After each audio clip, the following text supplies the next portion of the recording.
Welcome to Love Well and Purpose, a podcast giving you biblical encouragement to love the people around you with intentionality. I'm your host, Rachel Shell. I'm so glad you've joined me today as we are continuing our Love Well series.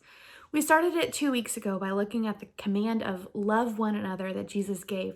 He said it was a new commandment, and we talked about what that meant and how it replaced the Levitical law. Then last week we looked at Exodus 17 and we looked at Moses, Aaron, and Hur as they were up on the mountaintop while Joshua was fighting the Amalekites down below. As long as Moses kept his arms raised, the Israelites were victorious. But he got tired, and so Aaron and Hur physically came in to support Moses as they prayed for victory. We talked about how we can love our weary friends and loved ones well by supporting them in prayer and then also practically supporting them as well. Today, we are going to talk about Ruth, and we're going to talk about Boaz, and we're going to talk about some examples of loving well in this whole story. And I think some of them may surprise you. So I'm excited for it. Let's get to it. We've probably all heard the story of Ruth in some form or another if you've grown up in church. Ruth was a Moabite woman. She became a widow. Her mother-in-law was Naomi. And then we see in the picture of Ruth, in the 4 short chapters of Ruth, in scripture, we see Boaz come in as this picture of a redeemer. It's a foreshadowing of Jesus coming in to redeem us. It's a beautiful passage. It's one of only 2 books in the Bible that are named after women and focus primarily on one woman. Esther is the other one, and Ruth focuses obviously on Ruth. And so I'm really excited to talk to you today about it. Let me give you a little bit of background on what's happening. So Elimelech was from Bethlehem in the tribe of Judah. He was a follower of God. He believed in the one true God. But a famine came, and he decided to take he and his wife Naomi and their 2 sons, Malcolm and Kilian, and he was going to take them to Moab. That right away is significant in this story because what it meant is that he was willing to leave and uproot his family away from the place that God's presence was, and instead he was going to take them through this pagan place that was actually an enemy of Israel. And so he takes them and moves them to Moab, and they stay there. Well, as his 2 boys grow up, they decide to get married, and they marry Moabite women. That again is a problem. God had said not to do that. So they were following in their father's footsteps in this disobedience. But they married Orpah and Ruth, and these were the daughters-in-law of Naomi. Well, about 10 years after these girls have gotten married to these boys, these guys, Naomi's sons die. And we are left with 3 widows. We are left with Naomi, Orpah, and Ruth. They are women. They are widows. They are the least, most disadvantaged in the hierarchy at that time. So Naomi decides she's going to go back to Judah. She's heard that God has once again brought food to the land. So the famine is over, and she decides that she's going to move back. And so Orpah and Ruth begin traveling with her for a little bit. And Naomi says, you know what? Just stay in Moab. I love you dearly. I care about you, but your best bet is to stay in Moab, where your family is, where your gods are, and where you have the best shot of getting married again. For a young widow, that was really her best hope, was to get married again and have that person then provide for her. And so Naomi was trying to set these girls up for the best success possible. She was grieving, but even in her grief, she was loving her daughters-in-law well.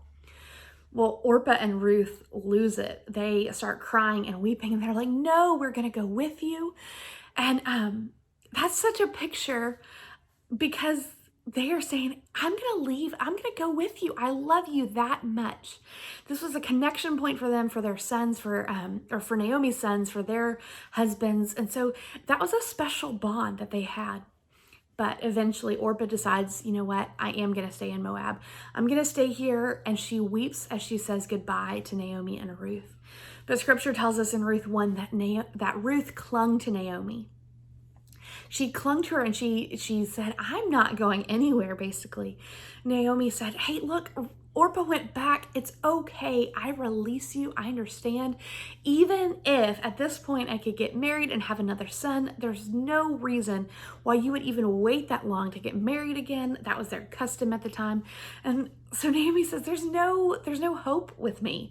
Just go ahead and go back to your country, to your culture, to everything that you know. And Ruth says no.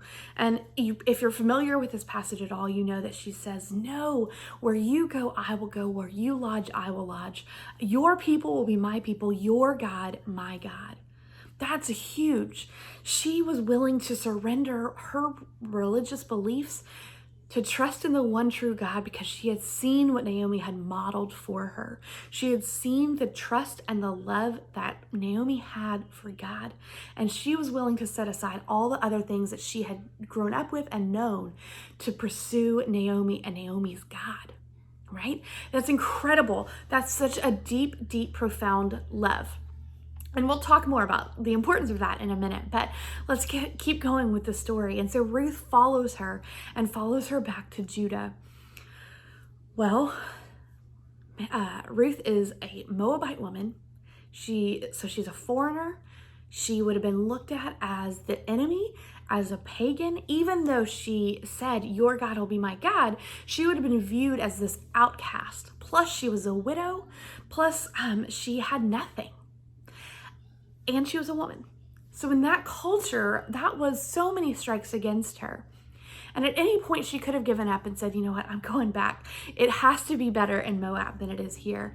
But instead, she loved Naomi so dearly that she said, you know what, I'm going to do whatever it takes. Let me go. Please, Naomi, let me go and try to pick up the wheat that's left by the people harvesting the wheat fields. And so Naomi agrees to let her do that. And if you're familiar with the story, you know that she meets Boaz. Well, Boaz was a rich, wealthy man. He owned all of these fields. And so it's important to recognize that Boaz was a relative of Elimelech. And so he had all of this money, and yet Naomi and Ruth were struggling. So God is not a respecter of persons, as we see in this, because Boaz has a legacy that is far more poor than you might think for this wealthy farmer, right? He is actually the son of Rahab. Again, if you know your verses in scripture, if you know your passages, you know that Rahab was a prostitute. She was a harlot who actually wound up helping save the spies as they were scouting out the land. And she put down her scarlet thread and allowed them to get to safety. And as a result, God had mercy on them and saved them when he came through and the Israelites came through. And so his mom was a harlot. His mom was of ill repute. His mom had a reputation, just as Ruth would have had a reputation. And so I think it's important to see this here. It's important to see that Naomi loved Ruth, even when Ruth was a pagan, even when having her sons marry a Moabite woman would have been heart-crushing to her. As she was following the traditions of her faith, it would have been crushing for her to see her sons go wayward and marry a Moabite woman. But she loved Ruth in spite of that. And then we see Boaz, who's able to love Ruth and have compassion on Ruth, and winds up marrying Ruth and transforming her whole life. And he was able to do that, I think, in large part because he had seen and heard of his mom's story. He knew his mom's testimony. And so he was already primed to not judge someone based off of their life circumstances. And he had a heart to love the people that maybe others would say were unlovable.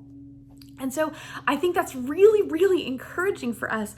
And then it goes further, because in Matthew 1:5, let me read you Matthew 1:4-6. So that's actually the genealogy of Jesus we see in Matthew 1. It starts off, we know that Jesus is fully God, but he's also fully man. And so we see this genealogy. So we know kind of Jesus's lineage, which was very important in that day. Now, we have ancestry.com and we have these different things to try to figure out how we're related to other people or where we came from and what different cultures we have built up in our DNA. at this point, it was all written down and passed down. And so we see in Matthew 1:4-6, it says, and Ram the father of Abinadab, and Abinadab the father of Nahshon, and Nahshon the father of Salmon, and Salmon the father of Boaz by Rahab, and Boaz the father of Obed by Ruth, and Obed the father of Jesse, and Jesse the father of David the king. We know that Jesus came from the lineage of King David, but prior to that, we have Ruth and we have Rahab as part of that. Interestingly enough, and we don't have time to go into it, but Matthew 1 in the genealogy mentions 5 women. Generally, genealogy would have only dealt with men, but 5 women get to be mentioned in the genealogy of Jesus. And I think that's really cool because it means that Jesus has always valued women. But we see, right, that Boaz, the father of Obed by Ruth, she's mentioned in the genealogy of Jesus. Boaz's mom is mentioned in the genealogy of Jesus. And so I think that what we can take from this whole account of Ruth is something, in terms of loving well, is something very, very simple. Love goes a long way. Love covers a multitude of sins. Now, there is obviously a need for someone to believe in Jesus Christ for themselves. We cannot gift salvation to someone else. We can merely tell them of that gift that is available to them. But when we love someone fully and deeply, unconditionally, we create an opening for them to have a heart ready to hear the good news of the gospel of Jesus Christ. Ruth had no reason to pursue the one true God on her own. Her culture would not have valued that at all. But because of Naomi's love, because of Naomi's investment, because she loved her daughters-in-law so well, Ruth was willing to leave everything behind. We know that passage in scripture that says to leave your father and mother. She literally was willing to do that, to pursue this relationship with her mother-in-law, which didn't have to continue. Once Naomi had released her, she could have left and been completely in the right to do that. But because of Naomi's deep love for Ruth, Ruth had a reciprocal love for Naomi. Because Boaz had seen what it looked like for God to show favor on a harlot, his mom, he was then able to love people that others would deem unworthy and unvaluable.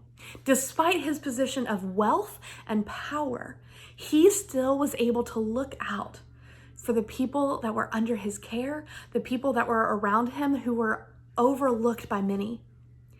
And so we see that because Boaz was able to have that view and notice Ruth and do that, then we see this beautiful picture of this kinsman redeemer, of Jesus coming in and redeeming us from our sin.